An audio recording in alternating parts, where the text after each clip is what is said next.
Hello, Hearth Spacers. How are you all today? I'm here to do our next piece. We're doing our next little piece on Hygge, and I wanted to talk about presence, which is it's one of the values, one of the what's the characteristics of Hygge that Mike Viking identifies. But he doesn't go into a lot of detail about presence in his book. So I've been doing a little bit of thought about this and thinking, okay, what does presence mean in the context of Hygge? Because I know that a lot of people in this group will already do a lot of work around, presence, mindfulness, being present in the moment. So I thought, well, what does this mean in the context of Hygge? So I wanted to draw out a few distinctions for you so that you can really relish your Hygge time and bring that presence component in. So what Mike does say, see, Mike's my favorite person at the moment, what he does say is you need to have your phones off. So, that we're quite familiar with that sort of thing. Let's have our phone off, let's turn off Facebook, not until you finish this video, but, turn off Facebook, turn off your email, get rid of all of those external disruptors, the things that are going to pull you out of the present moment and awareness of what you're doing. So turning off the technology. But there is a difference in Hygge here in that television is allowed. And, this is because Hygge isn't about like deep spiritual awakening. It's much more, for me, it's about like daily replenishment and nurturing and bringing in that sense of safety and pleasure, those things that we need as human beings, but not necessarily that really sort of deep, going in, doing transformational work. It's not that bit. So you can watch television, but there are some distinctions here. So, if you're going to do Hygge, you can't just say, oh, I'm really knackered at the end of the day and I'm just gonna, sit down, turn on the telly and just lie there and sort of slop on the sofa and then go to bed. If you wanted to be really Hygge-like, you go to bed, maybe with a couple of candles and some scented oils and things like that to get some really delicious sleep. But where television does come in is in together time. So an example here is, obviously I've been trying to practice Hygge myself. So I got my two sons, admittedly under duress, to sit down with me and watch Frozen 2. Yes. And, we had duvets, we had blankets, we made hot chocolate, we made biscuits, and we made it a real occasion. And we do this, through the summer, we did things like making popcorn and having our film time. I used to do sleepovers with them. So we'd make like a bed, like the sofa bed, and we'd all sit and we'd watch the film, and we'd have our popcorn, and then we'd have a special sleepover night. And that felt very Hygge to me. So it's about making that sense of occasion and ceremony, and you'll see that also there's a building thing. So when I say to my boys, oh, should we have film night tonight? They know what's coming and they're like, yeah, let's make popcorn, it's gonna be great. So, you can include television or, watching something, you could do a watch party on Facebook. If you're not with other people, if you want that togetherness through Hygge, you could say, well, let's do a watch party. And then we can enjoy this together, enjoy this Hygge moment, but make it an occasion.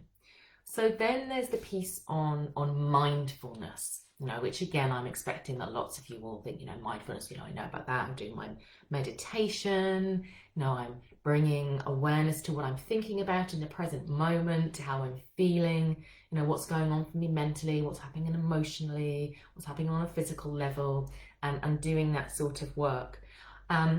With Hygge, you can obviously do that inside, and you could do a really nice, meditation. And again, you might have your candles or your scented oils, things that are going to make it feel really special and really delicious. So it's not a must do my mindfulness practice now with my Headspace app, before I get ready for work. It's much more about going, how do I bring a sense of occasion and specialness to my mindfulness activity? Well, hello, Suzanne. I can see that there's a few people watching, but unless you say hello in the comments box, I don't know who you are. Hi, Suzanne.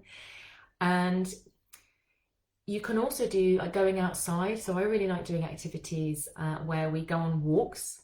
And what I've been doing again with my boys, because I'm trying to involve them really heavily in my Hygge, is we've been going on plant identification walks. So we go on our favourite walk out round. There's a few farms and a few nature walks that we can do, and we do them and we try and identify the different trees and plants and sort of say, what do we know about this tree? And if we don't, I've got an app, and we take a photograph of the tree and we work out what it is, and then we can do some work around it. But it's not done in a, now I will, I'm not going to commune with the spirit of the tree or anything like that. It's very gentle, it's very light. It's just establishing a sense of attention to the walk and bringing some fun and joyfulness into the activity. So, you can think about it in those ways. How can you bring some pleasure and some discovery into the time that you have outside? If you're going on that, I know at the moment we're in lockdown, and so we can only do,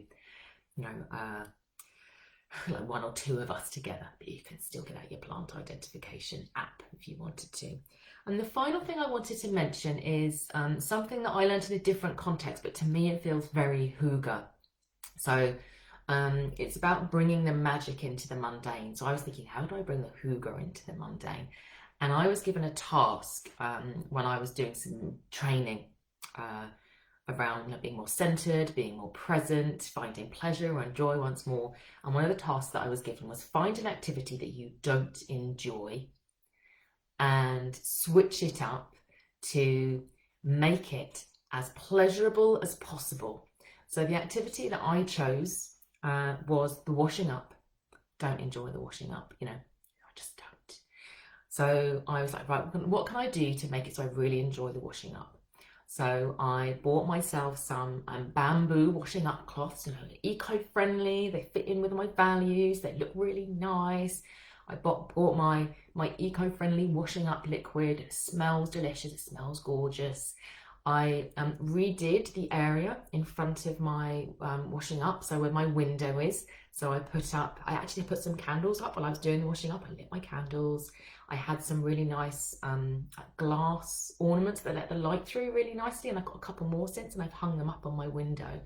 And I also just checked the garden outside, and I moved a couple of plants and just made it so that the view was really nice. And I was like, Hygge time while I do the washing up.